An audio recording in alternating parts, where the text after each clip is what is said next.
Magandang hapon, narito ang 3-day weather forecast. Para naman sa lagay pa ng ating panahon, pagsapit po ng Friday up until Sunday, we're seeing pa rin po na similar weather conditions ang mararanasan sa malaking bahagi pa rin ng bansa. Dito sa Luzon, pagsapit po ng Friday and Saturday, generally maaraw pa rin po, maliit pa rin ang tsansa ng mga pag-ulan, lalo na sa may Northern Luzon, Ilocos Region, Cordillera Region, and Cagayan Valley.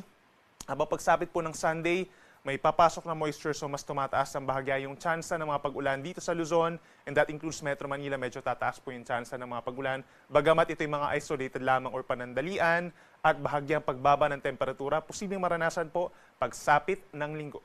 Sa ating mga kababayan po sa Visayas, magpapatuloy din ng mainit at maalinsangan na panahon dahil naman sa easterlies o yung hangin galing sa may Pacific Ocean. Temperatura sa may Metro Cebu hanggang 32 degrees Celsius, sa may Iloilo hanggang 33 degrees, at mas mataas po sa may Tacloban hanggang 34 degrees Celsius.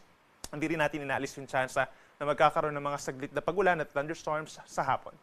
At sa ating mga kababayan po sa Mindanao, magpapatuloy din po ang mainit na panahon. Epekto din po yan ng easterlies or hanging silanganin. Karamihan ng mga syudad magkakaroon ng maximum temperature hanggang 33 degrees Celsius. Pero yung heat index o yung mararamdamang init, hindi lang sa Mindanao kundi sa malaking bahagi ng bansa, mas mataas by 3 to 6 degrees Celsius. So marami pa rin lugar ang posibleng umabot sa 40 to 42 degrees Celsius ang mararamdamang init. Kaya't paalala pa rin sa ating mga kababayan, make sure na meron tayong iniinom na mas madalas ng tubig at kapag lalabas po ng bahay, lalo na from 10 a.m. hanggang 3 p.m., ay make sure po na meron tayong dalang payong, sombrero, or even yung mga portable fans, very useful po yan.